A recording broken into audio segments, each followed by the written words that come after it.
Welcome back to Chatting with the Comic Community, the show where we take people from this amazing comic community, get to know them a little bit more, how they got into collecting comics, what else they collect, and everything else nerdy. So, my guest today, I'm super excited because my guest today is somebody that's been doing YouTube for quite a while, has a wide range of comic collections, comic knowledge, and I can't wait to see how he got into comic collecting and what else collects. Maybe he collects different things, maybe he nerds out about different things, and that's the whole reason for this show.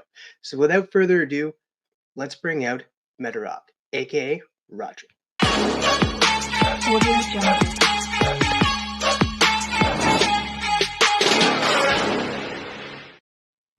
Hey, how you doing, Travis? I'm doing good, man. Thank you so much for joining me. I truly appreciate you taking the time out of your busy day and letting us get to know you a little bit more.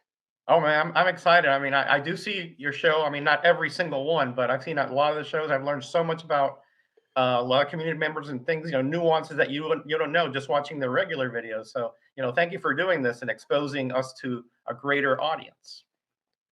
Oh, thank you so much. So, to the viewers at home that don't know a lot about you, give them a little rundown of who you are. Well, yeah, my channel here on YouTube is Metarog. I've been doing it a bit over 6 years now. Generally speaking, it wasn't planned as a YouTuber. I wasn't planning to do YouTube per se, but I'll get into that a little bit later.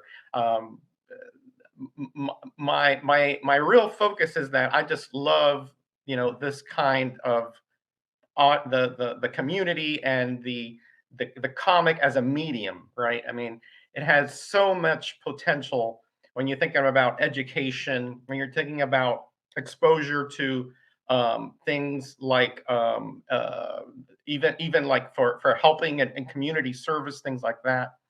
And of course, in as far as increasing your knowledge base of grammar and sentence structure and reading comprehension, all of that. Um, I just really love this medium. And I started as a young buck, I mean, probably 5 years old. My brother was a collector. He's 9 years older than I am. So he had like Silver Age comics, Spider-Man, Daredevil, etc. And my parents are Cuban refugees. They came over um, after Castro took over Cuba in 1961, and so they moved to New Jersey. And my brother was already born in Cuba, and he, tried to assimilate in the culture. So his buddies at school were reading comics, so he bought comics. In fact, based on my conversations with him, he had even had an ASM #1 at some point. But of course, those were lost to antiquity. And when I was born, they moved a few years later to Miami, where because they hated the cold weather. Figure that, Travis, where you are. And down in Miami, my brother, obviously had a lot. The winters are very mild, so you could hunt comics, you can do sports all year round. And so he had comics all over the house. We shared a bedroom, and as a 5-year-old, I would see comics lying around, just everywhere, and I would be like, he said, "Don't touch them," but I would flip through them, and at that point, I really became enamored with the amalgamation of the great art and the stories. I wasn't reading English very proficiently at that point. My parents only spoke Spanish at that point, so I only spoke Spanish. But I saw Electric Company and Sesame Street, so I was becoming more proficient. And I could sort of put together, Travis, you can put together a story, even if you don't read every single word, with the art, if it's done correctly, you can figure out what's going on. And so that's sort of how I became interested in comics way back when, probably in the very early 70s. Do you remember what comics they were? Because you're kind of vague on what they were. Like, what do you remember? Were they Marvel, DC, Incredible Hulk? Do you remember which ones they were? Well, he had several different ones. I actually had a conversation with him not too long ago, but I do remember the specifically the Metal Men comic book that I saw way back when. probably from I think I had a checkerboard up top, so what 65, 66. And and that really struck me because you had the different colors, you had the dynamics of the characters, stretching and being able to transform into different figures and hammers and mechanisms, etc. So that to a 5 or 6 year old Metarog, that was just too much to not love. And so I think I actually took that one and hid it on my side of the room, so that when he left the next day, I could go through it again. And I really fell in love with that. He also had a few like, as I recall, he had a few like Superman comics, probably Action Comics. I'm thinking because I don't remember the Superman logo. I remember it was a different logo. And he also had a few adventure comics with the Legion of Superheroes. I remember those as well. Again, I wasn't quite as enamored as about those because those were a little bit different. They didn't appeal to the 5 or 6 year old me at that point. But later on, when I had conversations with him, those were also some that he had around. So what was the besides the Metal Men, because it sounds like you really attached to those characters. What was the first like character or characters that you really wanted to like go pick up yourself and get a collection going of that certain characters or characters? Right. Um, well, I would say that about 1974 or so, I was I wasn't I was young, but I still had money from like mowing lawns and birthdays, things like that. So I would ask my parents and my brother, who was at that point was starting to drive, to take me to 7-Eleven where they had the spinner racks. And it was it was like an epiphany to me when I first saw one of those. And I was like, oh my god, because previously I had only gotten them pretty much trade in school, and also sometimes the drugstore would have them. So I picked out. I remember picking out Astonishing Tales and seeing Deathlock, almost like in a crucified state there on Astonishing Tales 25. And immediately I was like, wow, that is such a cool character. The American flag on his breast. And, he had this red suit, but he had like a half robotic face. I just thought it was fascinating. So he was the first character I was really, really enamored about just because of his design. And I later on in life, and today, I have all his appearances through the second iteration in the 90s. Oh wow. Now, is there anything that you collect now? Like, how has your collecting changed throughout the years? So you just said you collect a lot of Deathlock. What is it more that you go towards? Marvel, DC, Indies? What does your collection look like today? Um, it's really progressed quite a bit. I really was a very niche collector when I was young. I stuck mainly to Captain America, Fantastic Four, Avengers, Legion of Superheroes, Metal Men, and then I like the odd, quirky titles, like Firestorm and Black Lightning, Sandman, things like that. And and then back then, Travis, we had an independent called the Atlas Seaboards, which was I'm not going to get into the whole story, but it was sort of a reactionary to Marvel because they're one of the high people in there, was let go and opened their own more all their own titles and all that. So I saw a few of those, including like the Destructor, the Grim Ghost. So those are, but okay, that only lasted a few months, so that was not something I could continue. But at that point, that's what I was concentrating on. I then went up to I went I said, oh, there's more titles. There were Incredible Hulk and Marvel Team Up, and I sort of expanded from there until probably I would say the mid to late 70s. I was trying to get as much filling in behind and in front of when I started in the mid 70s. So my collection goes back to the late Silver Age and then all the way up to the late Copper Age as a general rule. But as far as later on in life, like in the 80s and 90s, I found the kind of like the smaller, lesser known publishers like Charlton, Tower Comics, ACG, And I really started getting, just fascinated with the anthology stories in there, and how you had a lot of really good creators that did work. Some did work with DC and Marvel, like Ditko and Zek and things like that. And that has become a fascination of mine for about the past 20 years, to get those lesser publishers, and expand my titles into those horror, mystery, and to some extent, alternate superheroes as well. So do you pick up any newer comics, or are you just more into finding those older back issues and that and filling in runs that you need? Yeah, that's correct. I really stopped buying new comics, probably right around the early 2000s.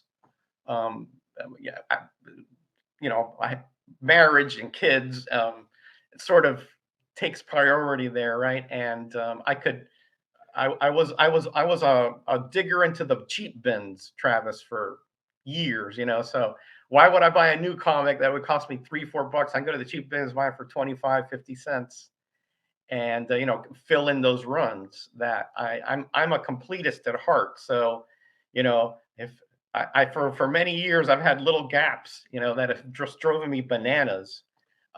So to me, I'd rather go back and fill in those gaps than get the newer comics, which were at that point, just kind of losing me. I mean, I realized they're for another generation at that point. Not that that's not better or worse, just different than what I was used to as when I was younger. That's fair. Now, is there any writers or artists that you chase after? Like you need to get a certain writer from a certain age or a certain artist from a certain age, like whether it be a cover artist or an interior artist? Right. Um, I'm a big fan of Steve Englehart, and how he wrote the titles in Avengers in the early '70s. He also wrote some Defenders. He also did a few other different titles like Two and One, things, team ups, things like that. So I really like the way that he displays action, and the way that he has the characters interact with each other. It's not like some people like the real dynamic, off the wall stuff. I just like it because it make more sense in the if you can make sense out of superheroes, trying to um, get along with each other, first of all, when they're in a team, and then somehow do what they do without destroying the world around them. Uh, so I really like the way that he put together storylines. It, it wasn't. It seemed more organic rather than forced, shall we say? As far as artists, I'm a big John Byrne fan, and I have endeavored to pick up his art from his early days at Charlton, all the way through when he started Independence in the 2000s. So I just think his art is so clean. His storytelling through his art is so spot on. There's not a lazy page in there. And of course, the late great George Perez I'm a huge fan of his as well, for similar reasons. I really got to know him when he started with Wolfman in the Teen Titans revival in the early '80s, and then of course in Crisis on Infinite Earths in the mid '80s. That just blew me out of the water. How he got like thousands of figures into one page is still mind boggling, and you could recognize them. That's a real talent there. So, I did not know that John Byrne worked over at Charlton. You always hear him like his work is like, oh, his work over at DC was great and stuff. You never hear anybody talk about Charlton, so this is the first time I've ever heard of it. yeah, it's his very early work. It was in Charlton. He did Raj 2000 backups and E-Man. He did actually a few Wheelie and the Chopper bunch, but he also did a whole series called Doomsday Plus One, which was from 1973 or '74. I forgot which one. And the printing process that Charlton had with their paper is very bad. So his art doesn't look as sharp as it did, like you said, in DC and Marvel, when they had a much better printing process. But you could see the talent back then. And if it's still cheap to pick up, but it may not be forever. So But I have all his Charlton work, I believe. Maybe I'm missing one or two. I'm still researching that. And it's still pretty good, even though it's kind of on a very bad printing process. So yeah, you mentioned research and just the way that you talk about comics and that it's impressive. Like you can tell that you've been a collector for a long time. Is it just by picking them up you figured this out, or is it by means of internet that you found out all of this knowledge that you have of comics? Well, I probably a mix, Travis. Now, pre-internet, I was also a lover of fanzines and prozines, so I picked up a lot of Comic Reader, Comic Collector. I picked up Comic Book Marketplace, and even like Amazing Heroes. These are all fanzines and prozines from the '80s and so forth, because I was always just I loved the history of comics and the nuances behind the characters and the creators and the publishers. So it's always fascinated me. Of course, when the internet came on, it was much easier to research things. I don't research everything, but the things that I'm interested in, right? Like the creation of characters, how they came about. The Metal Men, for example, was interesting because they appeared in Showcase. First of all, I think Showcase 37 is their first.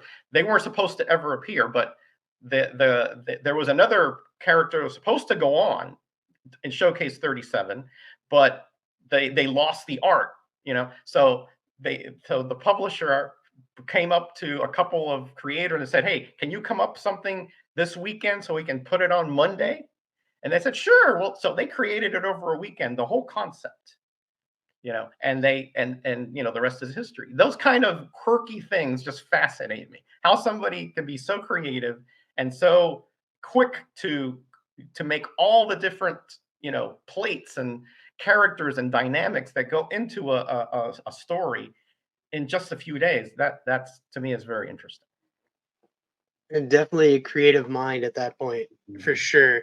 And we don't get that a lot today. I just watched an interview with Todd McFarlane. He's just like, he was stating he wished more people would stay on their indie comics because we don't get a lot of indie comics runs. Like we have like a 6 issue mini or Mm. that. We don't have long running indie comics. Of course, he has his issues that are 350 and he's still coming out with new issues of Scorched and King Spawn and Gunslinger Spawn and new comics coming out with Sam and Twitch soon. Um, so I agree. It's very fascinating that people can just think of something like that. Yeah. And I agree. I like it's very easy nowadays because we have the internet to find these documentaries about certain things like the and certain like how things got created because like I always was fascinated by how the image creation started, Mhm. how they got together and formed. So I really like watching that little documentary of how they got started. um, so speaking of internet and YouTube and that, you spoke a little bit of it earlier. How did you get into it? Because you've been doing it for a little over 6 years now. Yes. Well, I've been watching YouTube probably 2 or 3 years before that. Now, I was very busy at work with family, so I didn't have the time to, immerse myself into the community at that point. But being a comic geek, if somebody had something in that in my feed which was interesting, I would watch it. Like I was watching Alex the Comic Hoarder and Captain Strange Life, long time back. Several others as well. But there came a time I, amongst my many interests in comics is in distribution of comics. How interesting that is, direct market, test markets, things like that. So since I'm a Bronze Age baby, for lack of a better term, I really like the fact that there were 30-cent variants, test variants, in various cities around the United States in 1976. And these are, the same comic, but instead of 25 cents, they moved it to 30 cents in these 6 cities, just to see if there was going to be some kind of resistance to that 5-cent hike. And then if there wasn't, they would raise the price along the whole line in the United States. And I found that fascinating. And I found a few, I believe it was in Orlando. I found a few just going through bins, and then I started again. I got into YouTube and I started researching it, and there are other people who had information about it. And in my mind, I was like, I want to collect them all, not knowing that there were about 180 something of these things. So because it went over 4 or 5 months, I forgot which ones right now, and they're every title. So you imagine the whole all titles that Marvel published for 4 or 5 months had, except for the specials, things like the annuals, things like that. So I started getting into it. This is probably early 2000s, I want to say 2002, 2003. Started collecting, and then on the CGC forums, that was kind of my place to trade and to get information to buy those variants. At that point, they weren't very well known, so you could get them $5, $6, 10. Some of the very rarer ones were a little bit more. And in about a year and a half, I managed to collect them all. And if you see my Metacave, I have a shelf, and there are some back there. So I was seeing somebody's video. I think it was Comic Hoarder 410, and he said he's from Baltimore and he's trying to collect the whole set as well. And he wasn't sure how many and what they were. And I said, well, I have them all, so I can help you. He goes, oh, well, he was like, can you make a video showing them all? I was like, okay, I guess I can.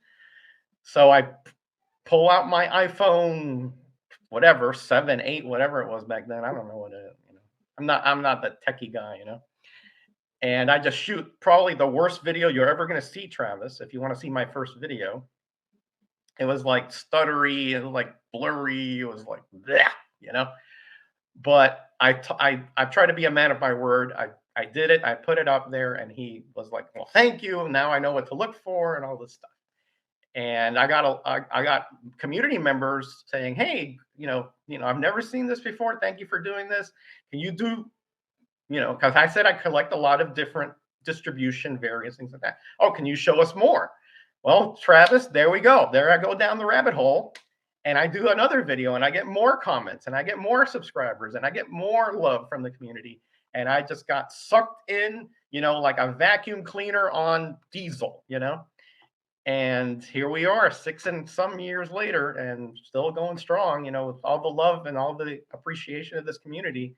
And I couldn't be happier about it. I've made so many great friends and relationships, and it's amazing. This, Travis. It's amazing when you first got in here. You have no idea the level of passion that is here, and the level of appreciation that is shown to you for just being you, essentially. And that's something that I find almost nowhere else. Yeah, it's a different type of feeling because, like you said, not a lot of people get the whole nerd part. Like, not like you think like there is a lot of us, and there'd be a lot of us out there, but there's not. There really isn't, like, the day to day kind of thing. Like, I had an ex girlfriend who, at that time, I think Iron Man, like the first Iron Man movie was coming out, and I was super pumped for it. And she was like, "Grow up." And here I am in my 20s, and I'm just like, I'm excited for Iron Man.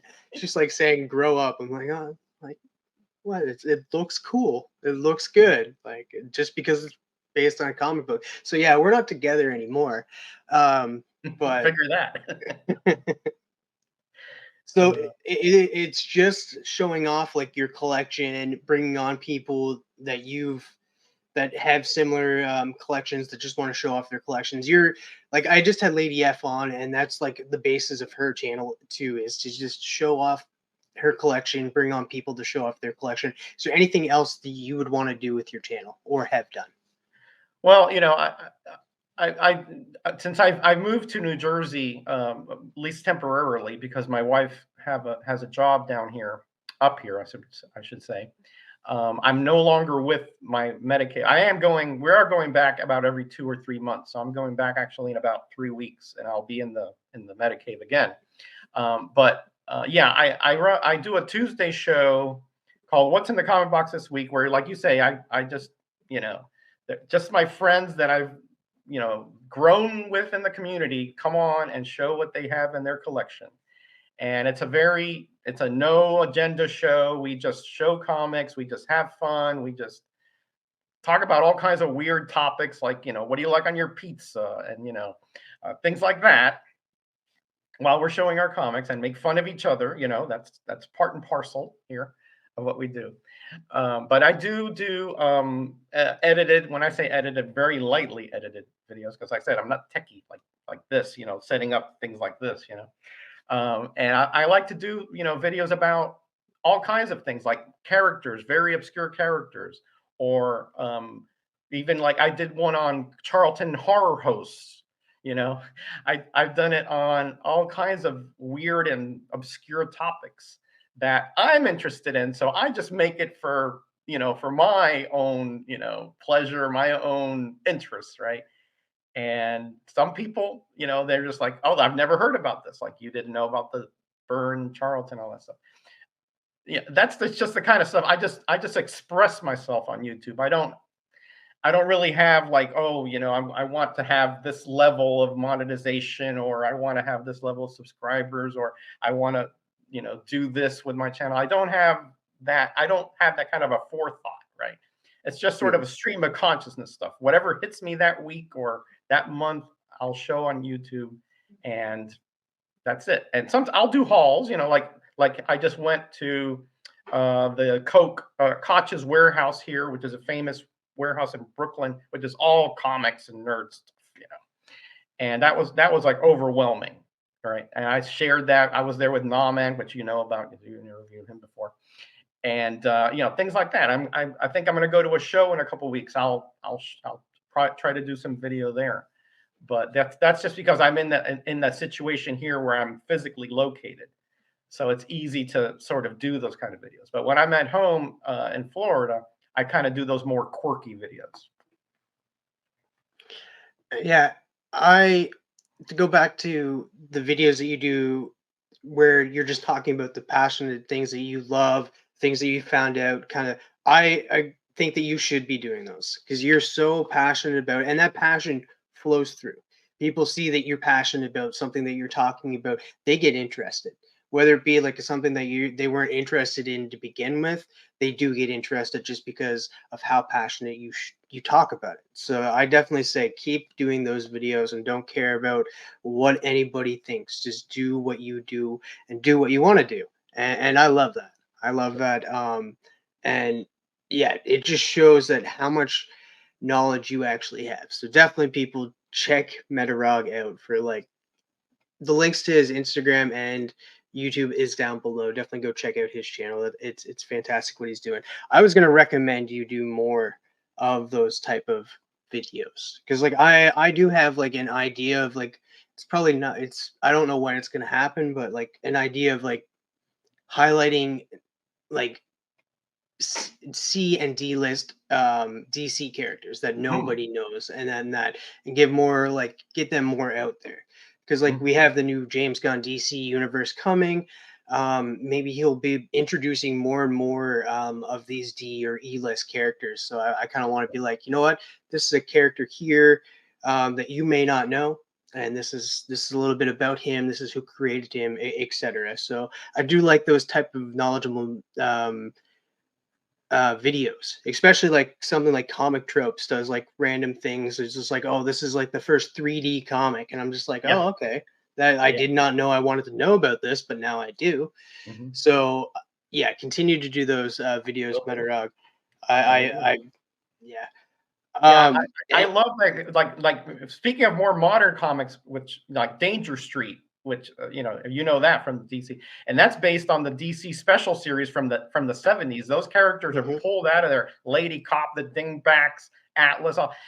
See those kind of newer comics. I think that's interesting to me. That takes that to me that they're paying homage to those creators way back when, and they're putting a new twist on it, and it's good stuff, you know. mhm. So, but those are rare for me to really get into those, though, because they're harkened back to that era, So, but again, that's something I would love to focus on. I'm going to do kind of a review. I'm not going to tell you what it's on, but it's on like a really quirky, weird. Nobody knows this guy, but I find it fascinating. So I'm going to do a little review sort of it.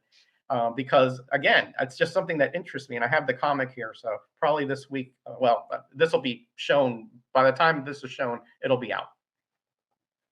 I look forward to it, and definitely go check it out. Everybody's watching after this, of course.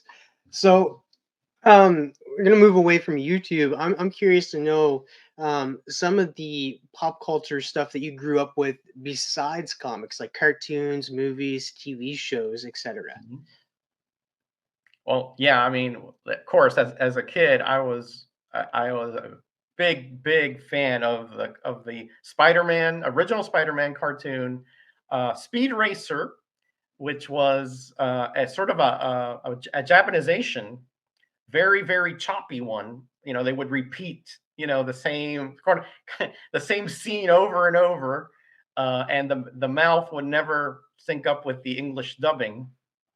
But you know, I found it fascinating. This young guy, probably he was, I think, a late teen, you know, and he was at the top of the auto racing circuit. And not only that, but he would, you know, and his journeys, he would solve crimes and he would topple dictators and all these kinds of quirky things, you know, which for a kid, it makes no sense at a logical level. But for a kid, it's one of those things that you're just like dream about, like, yeah, he's a hero, you know.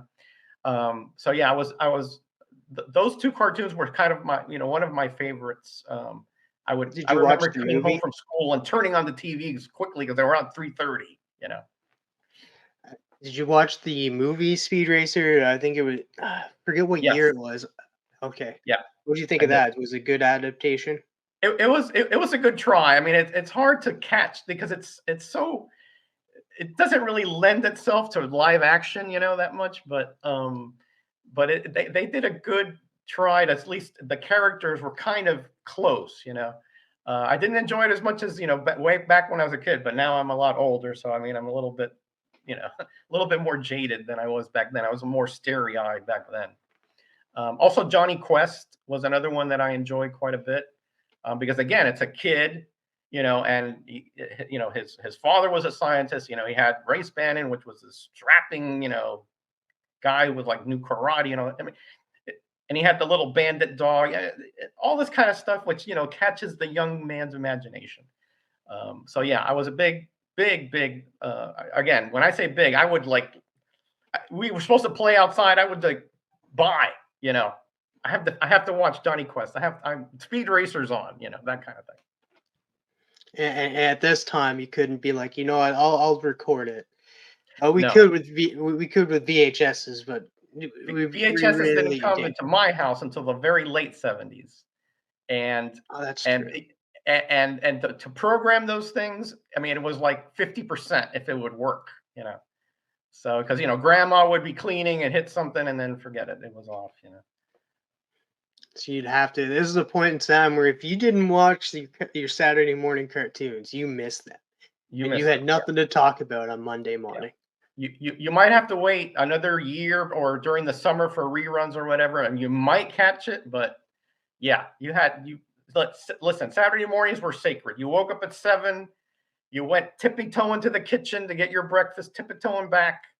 You know, turn on the TV, not too loud to, you know, wake the parents, but you know, you have to sit close. You know, and you know, here we go, Scooby Doo. Here we go, you know, Wacky Races. Here we go, the Flintstones. You know, whatever it was.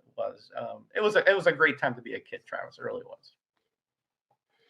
I love Saturday mornings. Like I grew up in the '90s, so I got that little bit of the before Saturday mornings became unsacred Mm, time, because I think around 2000s it became unsacred because it's just you have like the digital cable came out, the recording stuff, and yeah, you could just go back and watch it later on that day. yeah. So I I was mean, happy to wake up. you still had like during the afternoons, you still had Transformers, GI Joes in the late '80s, early '90s, but yeah, the Saturday morning thing was gone pretty much in the 21st century. Yeah. And then actually a lot of, I think, what Cartoon Network kind of slowly went out of business too, as well. They stopped producing cartoons. They sold that. I could be wrong about that. So if somebody in the comments is gonna let me know.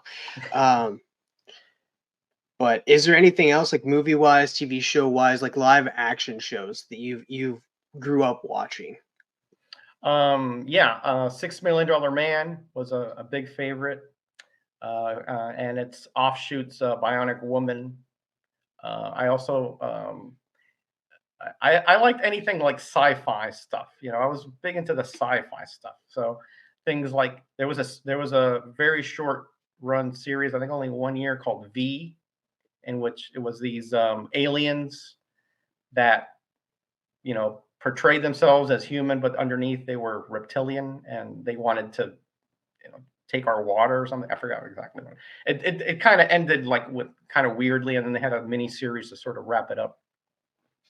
So any kind of those sci-fi shows, that there were even some of the older shows that I saw in reruns, like The Invaders, which is essentially, it was just this guy who's an architect who can see these Martians, and they're trying to take over the planet, and nobody believes them because they disintegrate when he kills them.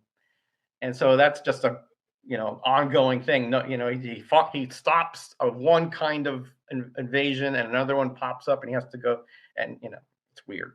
But I love that kind of stuff because it had this, it had the saucers, it had the aliens, it had the intrigue. It didn't have a lot of special effects, but it still roped me into a certain degree.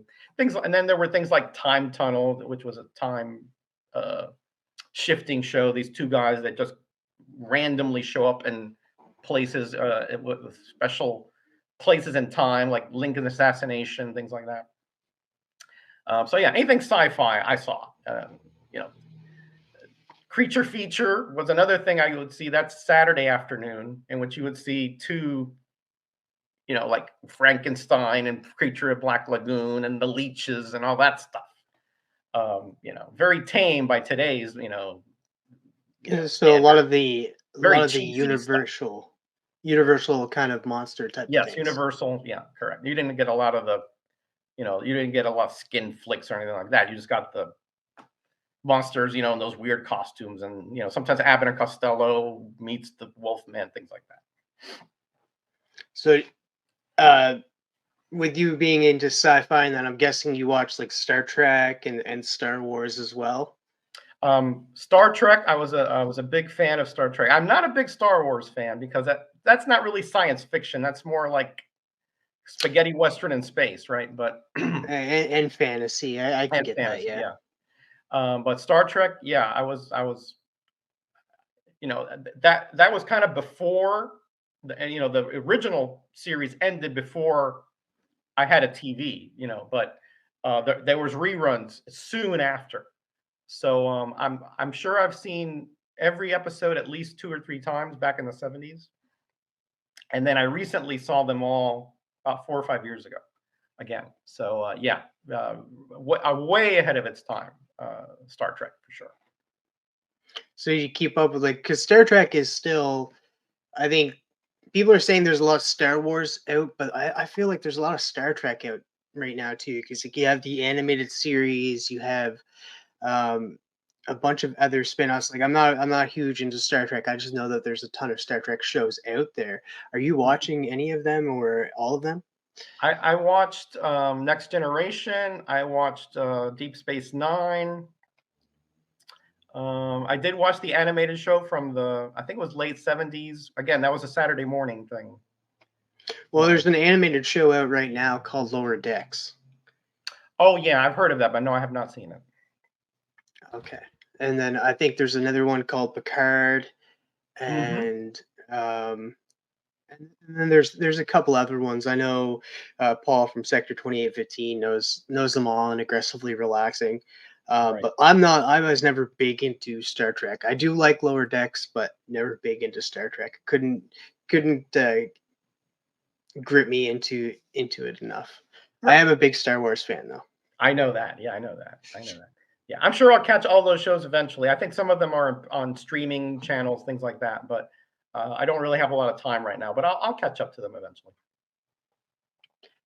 So, is there any other sci-fi shows that you're watching as of today, or any sci-fi shows that you wish that because like there's been remakes of certain shows. You did mention Million Dollar Man and the Bionic Mhm. Woman. Is there any shows that you would want to see like get remade into it like a series today? Um, yeah, I mean, for example, Battlestar Galactica, I thought had a lot of potential. It only lasted one season in the 70s. Then they had the remake in the early 2000s, I want to say. Hmm. But the remake was it was very different. I mean, it was more of a subterfuge invasion. You know, not Battlestar Galactica was, you know, the eradication. They wanted to eradicate humanity because of the threat that they had to, you know, mechanisms essentially and cyborgs, things like that. So I think that today, with you know all the talk of AI and things like that, would be a little bit more plausible. You know, so I think that's something I would like to see. They did remake the Bionic Woman in the 2000s. I saw that show.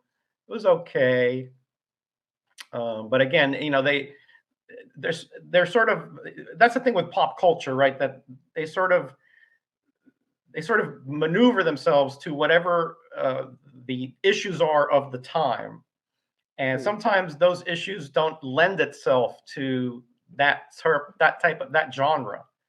So sometimes they're just too early in time or too late, right? And I think the Bionic Woman was one of those. It was just not the right time for that.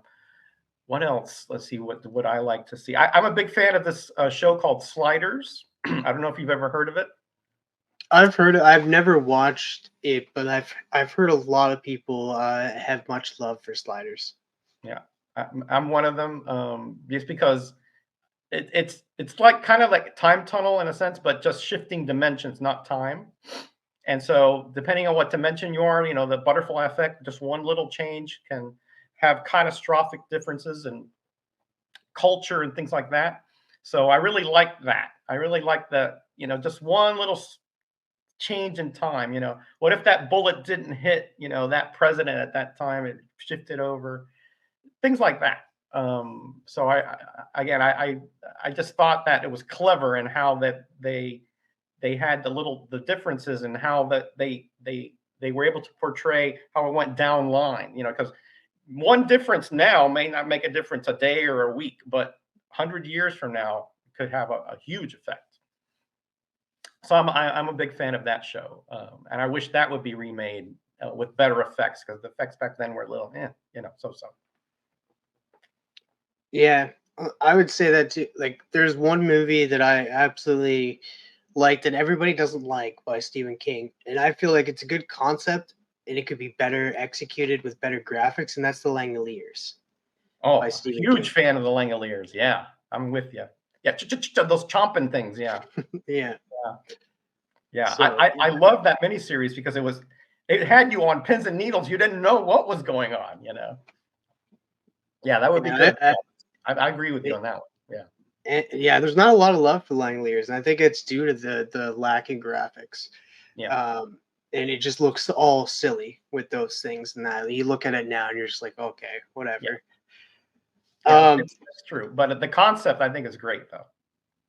mhm. So, is there anything else that you collect besides comics? Oh yes. Oh, I'm a big collector of retro video game consoles as well. I have about, I don't know, 25, 30 of them. Um, starting with the Atari 2600 and ending with PlayStation 2 or 3. 3. 3. And I have them in the Metacave over there, and I do pull them out here and again and, you know, play them here. I don't have a lot of time now, but when I do, you know, it'll just strike me. I'll hit my TurboGrafx 16, put over there. I put blazing lasers in there, start shooting, put Mario Kart on my 64, start driving, you know, etc. Yeah, I'm a big fan of the retro gaming. So my daughter is a big fan of the modern gaming, Steam and all this stuff. But you know, I guess I the love of my love of it sort of transferred to her, but she's a more modern gamer. But I like the old stuff, 8-bit graphics, 16-bit graphics, those kind of things. So you didn't miss like a system at all. Like you have every system Oh no, not except for every, but I mean, I okay. like for example, I no longer have a ColecoVision um, because I had several of them and they had such problems. I just didn't want to deal with it. And I no longer have an Intellivision, um, but I have a good. I probably will get an Intellivision back, because I do have a bunch of games there. So I'll probably get one of those at some point. But again, right now that's not my focus. So. But I'll get it eventually. So when did that collection just start? Did you just as soon as you were a kid and getting the systems for the first time, and then it just kind of spiraled out from there? Just like kind of like how comic collection starts. Pretty close. I had an Atari 2600 and a tank battle game when I was younger. Well, my brother and I, we shared it, and at that point we just loved. And my brother, we got a Commodore 64 after that, which had disc games, which were just all kinds of disc games. I no longer have that, by the way. I got rid of all my computer because they're just so bulky. But then I started going to a lot of estate sales and garage sales, and I found a Magnavox Odyssey 2. I found a TurboGrafx 16. I found a Nintendo, Super Nintendo, NES, all these things for cheap, sometimes $5, $10. And then maybe about 15 years ago, there was an ad in the Craigslist. The guy says a whole garage full of video games, and he was moving, so he just wanted $1,500 for this. So I said, fine. I drove my car down there. It didn't even fit, and I had to go 3 times to fit everything, right? And from there, I kept all the systems I wanted, and I sold the rest, and I probably made about $5,000. So at that point, that's where the bulk of my collection was built. That's where I got my PlayStations, my Super Nintendos, NES, things like that. Oh wow, that's amazing. I don't know anybody that like I know people that do collect like systems, but I didn't know like that extreme. Um, Not to say that's a bad thing. I think it's a good thing. Um, is there any games that you loved? Like, did you enjoy the Final Fantasy games growing up by chance? Not so much. I wasn't much into the RPGs, because my attention span, Travis, is not great. And some of those take days or weeks to finish, right? I like things which you can do a little bit quicker, right? So I more gravitated toward the fighting games, the racing games, puzzle games, things like that. Just because, again, my attention span was not that good. Like I have a few of them, and I'll play them here and there, like Link and things like that. But they don't. They at some point they just sort of fade away because it's too long of a commitment. I want something I can at this point play, maybe get a high score, maybe get a trophy or two, and then put it away for a while. Yeah, they've gotten longer too. They've especially the Final Fantasy games. Like, there's people that are like they're only a quarter into the game and they've been playing like 17 hours. Like they Hmm. keep, and that because like games now like keep track of like how long you're actually playing on the Right. system. So they've been like they're like a quarter into the game is 17 hours. So like they get a long ways to go before they're able to finish the game. Yeah. Um, is there anything else besides comics and gaming? I can't believe that you collect all of his gaming. I think that you're the first person I've had on here that collects. I know a lot of people collect video games, but like Mhm. it's down to like one system, maybe it be PlayStation or Right. Nintendo or Xbox and that. But you collect a wide variety of systems, which I think Yeah. is really very very very cool. Yeah. I do. The reason I have that is because, again, I got that big purchase, right, and then I just kept running into them in garage sales, things like that, and then I'll play a certain game on it, and I was like, oh, this is really cool, like on the original Xbox, there's a Simpson games which I just immersive, kind of thing.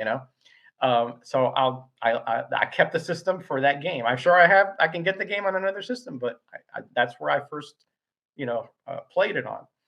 Oh, speaking of Star Wars, even though I'm not a big Star Wars fan as far as the movie, the Super Nintendo Star Wars games are fabulous. So I do have a few of those and love playing them. Again, those do take a bit of a commitment because let me tell you, you die a lot. But the graphics and the gameplay is so good that I still play it here and there. I think I kind of remember that one a little bit. Is that the one where you have the walkers kind of and you have to like maneuver your plane around them to That's knock them that's down? that's the that's not the Super. There is a Super Nintendo one like that. That's true. But you're talking about like the Atari 2600 one where they have the walker and you gotta wrap around them. Yeah, that's right. The Super Nintendo ones are actually have very good graphics. You start like there's three of them. There's the New Hope. There's the Empire Strikes Back and the Return of the Jedi. The To me the middle one is like the best because you get to go against the Death Star and you have the Hoth planet with those walkers.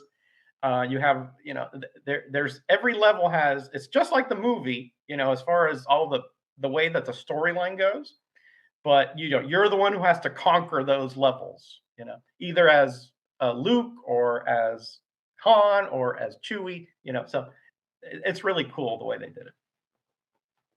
That's amazing. So, anything else that you collect in your possessions besides video games and comics?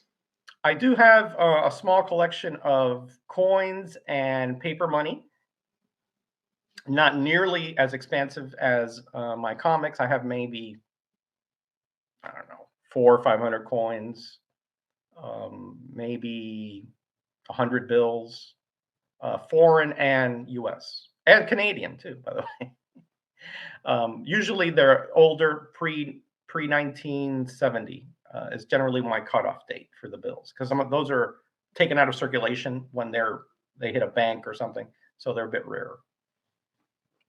So, like, you'd have the older Canadian money too, because like our money changed throughout the years and stuff, and then we also got rid of our $2 bills. So, like, would you have like a Canadian $2 bill? Sure do. Yeah, I have some King George coins. Yep, sure do. Oh, nice.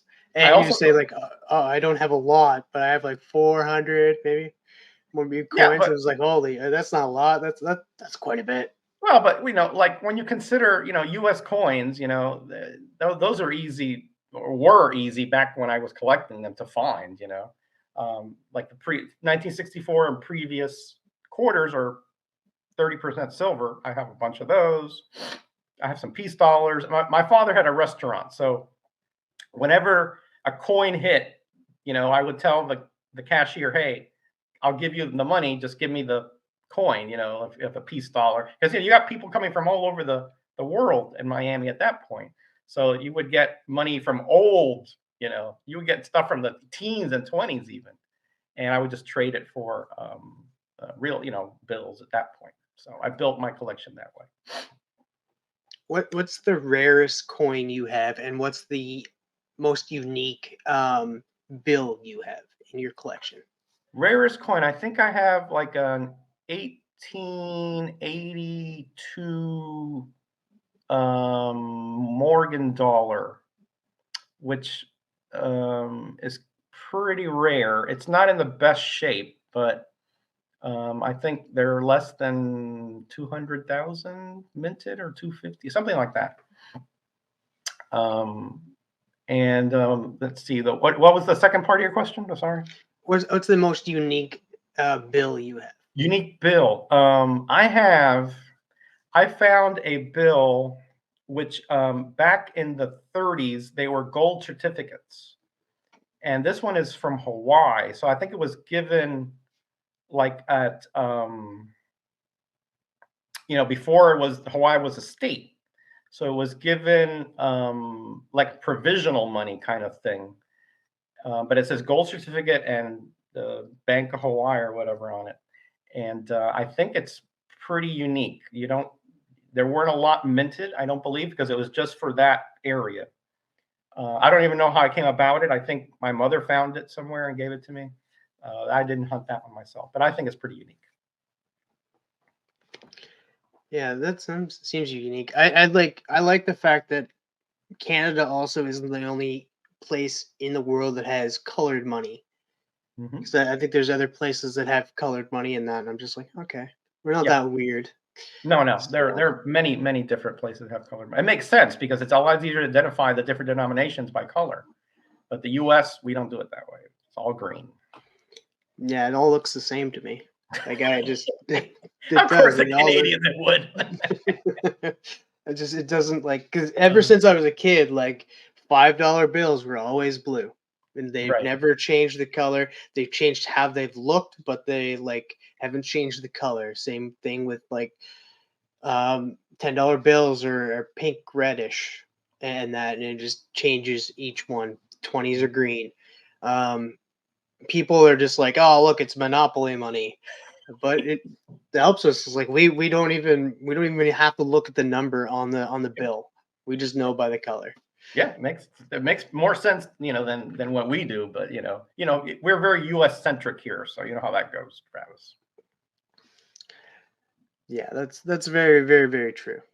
Um not to I knock also I also Americans. collect, just to finish your question because you said what other things, right? I also collect a lot of cards, but mostly the older Marvel stickers and first series Marvel Universe cards, things like that, and some of the DC cards previous to the 2000s. I have a complete set of DC teams, DC stars, Marvel Universe 1 through 4, and Marvel Visions, and most of the promos and panels as well. Oh, nice. Yeah, I was gonna ask you like what kind of cards in that because Yeah. there's a lot of cards out there. So people collecting sports cards, which is surprising. But Marvel cards are probably the hottest thing, especially those older ones. Those Marvel masterpieces are like the hardest ones to get, and the ones Well, they that have people beautiful want to art on obtain. them. Yeah, they're just Yeah. gorgeous. They're absolutely gorgeous. So I can Now, understand. do you have all of those or any of those? I don't think I have the masterpieces. No. Mm-mm, No. no. Now to go back to the gaming as well, like you said, you like all of the retro gaming. Do you have any of those arcade systems that a lot of people like to get? I do not. That's one of the things I do want to get though at some point. I had a spot in the Metacave for an arcade stand-up, but I got so much stuff in there now that I don't know where I'm going to put it. But if I find one, my nephew actually has one, which I'm eyeballing, but it's still he's it's not working currently. But I definitely want one of those in the Metacave. Listen, in the 80s, I haunted arcades like you wouldn't believe. I was a busboy. So when I had my tip money right after work, I'd go to the Dadeland Mall arcade, which was down in Miami. And boy, there went my tip money that night. So I definitely want an arcade stand up at some point. Yeah. So, what was your favorite arcade game? Oh man, that's a tough question, Travis. So many good games. I mean, obviously, Donkey Kong was a classic. I played that to death. Um, I liked Operation Wolf, shooting game. It was like I think in the jungle you had to shoot the enemies. First person shooter. Man, so many. Obviously the fighting game Street Fighter was a big love of mine. I had friends in college, things like that we got together after a stressful test or something, and we would just go and blow a whole night playing that. God, there's so many. I mean, Pac-Man. I mean, and Super Pac-Man. There was a little pizza place not far from where I lived, and I think I paid for that a whole arcade and that pizza place, because I tell you that I just went on and on and on there.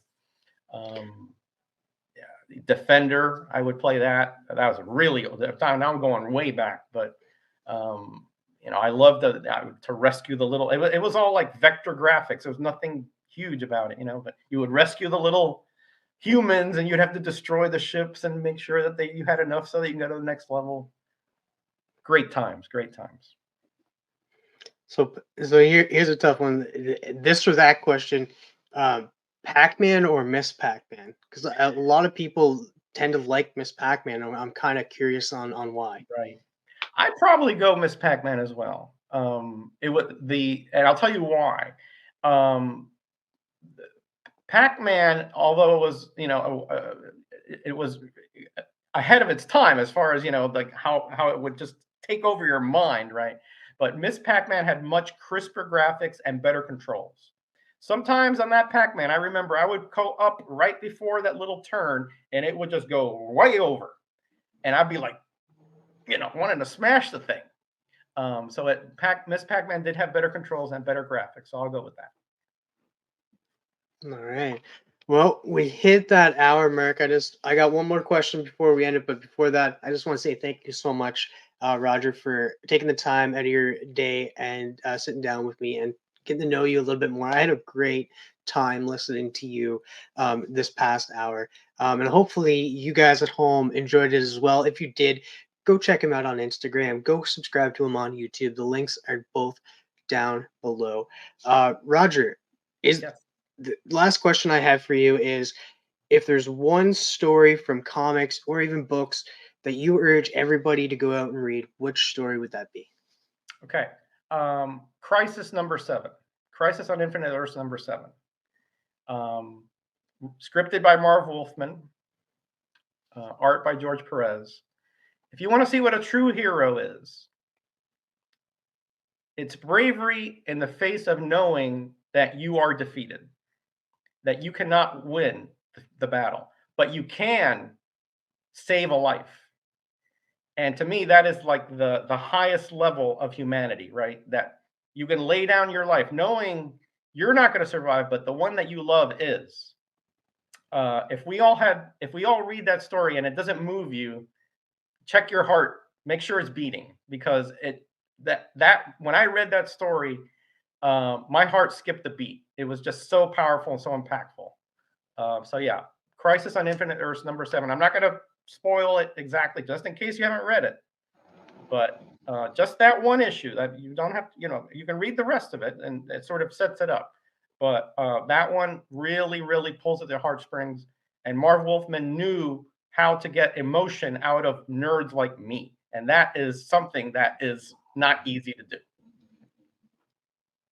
I agree. Definitely, everybody go check out the entire series of Crisis. Crisis in general is a great story as a whole, as well Agreed. as the new animated movie that came out. Definitely Oh go check yes. that out as well. So, thank you again, Router, for taking the time. I really really enjoyed this, and hopefully everybody at home enjoyed it as well. Truly truly appreciate you, my man. Yeah, man, that's great. Oh, it was great to be here with you. I mean, I'm a fan of the show, and anything that brings the community closer together, like what you do, Gary does, I'm all for, because that we have each other to support in good times and in bad. But especially, that, like you said, we get each other, and the rest of the world not so much. That is very, very true. So thank you everybody who's watched. Make sure to hit that like button, subscribe if you're new to the channel, and as always, my friends, stay freaking nerdy.